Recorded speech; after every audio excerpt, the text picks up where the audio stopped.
What's up, folks? It's your buddy Fatalroadie. Tonight we're going to be doing the Smackdown review. We started off with Shane McMahon in the ring. He says he's holding Kurt Angle and Stephanie McMahon responsible for what happened to Daniel Bryan. And that Survivor Series, he will get payback for Daniel Bryan. Shane McMahon then calls out the New Day. They come out and cut a promo about last night's invasion on Raw. Then Kevin Owens and Sami Zayn come out, crying and bitching as they always do. And Shane McMahon sets up a match with Sami Zayn versus Kofi Kingston, which happens to be our very first match of the night. Sami Zayn was welcomed with paperboy chants from the crowd. Both competitors gave quite a bit of offense throughout this whole match, one of which being a big clothesline from Sami Zayn to Kofi Kingston. Kofi Kingston later answered to that with a dropkick to the chest of Sami Zayn as he was coming down from the top rope. And then Kofi Kingston did some weird flip springboarding off of the bottom rope on top of Sami Zayn, who was outside the ring. It's kind of hard to explain, but it actually looked pretty cool. Kofi Kingston goes for a crossbody from the top rope onto Sami Zayn and got the pin. After the match, Kevin Owens runs in and attacks Kofi Kingston, but then runs away like a little bitch when Big E and Xavier Woods comes in. We then have another video package from the Bludgeon Brothers. Dude. I wish we'd stop going through these video packages. One, they look ridiculous. Two, they look ridiculous. And actually see what they can do in the ring. Basically, it's just the Wyatt family light.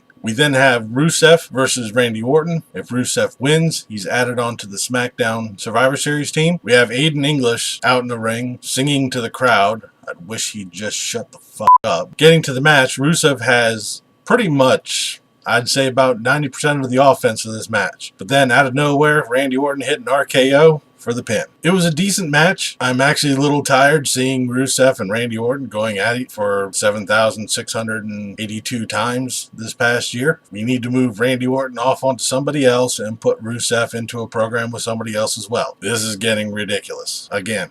We then have a quick backstage segment between James Ellsworth and Becky Lynch, where James Ellsworth is basically putting down Becky Lynch for being a woman. Becky Lynch ended the conversation rather well by saying, "Those are some pretty ballsy statements. It's a pity you don't have it." Damn! Which leads us to our next match, James Ellsworth versus Becky Lynch. The SmackDown women's roster is out at ringside, almost akin to this being a lumberjack match. And actually, this is the first intergender match I've seen in quite some time.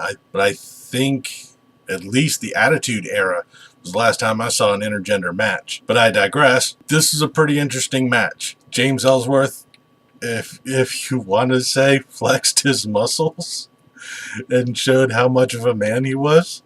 I don't know. I'm giving him a shit ton of credit for that one.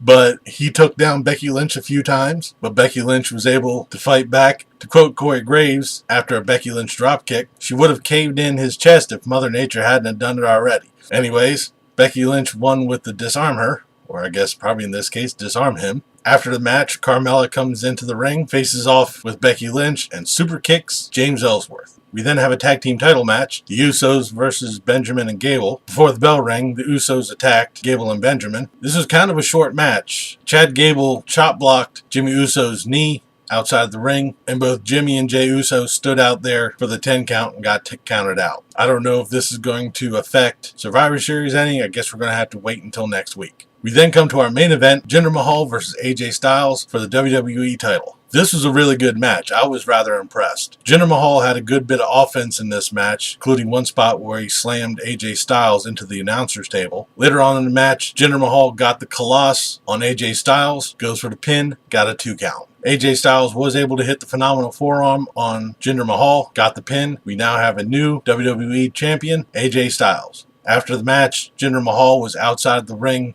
beating up on the Singh brothers. So at Survivor Series, we're going to see AJ Styles versus Brock Lesnar, which seems to be an interesting match in itself. I was actually kind of looking forward to seeing Jinder Mahal and Brock Lesnar going at it. I would almost look at this match as being anybody going up against Brock Lesnar right now is going to be just fed to him. Brock Lesnar is probably going to end up winning it, but I wouldn't put it past there being any potential interference from Jinder Mahal at Survivor Series. We'll deal with that when the predictions video comes up and when the pay-per-view comes up. But all in all, this was a pretty good SmackDown. The Sami Zayn Kofi Kingston match was okay. The Orton Rusev match, albeit repetitive, was pretty good. The James Ellsworth Becky Lynch match was interesting. It was pretty good. And it ended on a very good note with the WWE match, AJ Styles and Jinder Mahal. But I'll do it for this episode of SmackDown Review. Leave a comment down below what you thought of tonight's SmackDown, what you thought of this video. If you liked it, please give me a thumbs up. Don't forget to share and subscribe. I've been Fatalroadie. You've been awesome. Thank you very much for watching. And remember, if it's too loud, you're too old. See ya.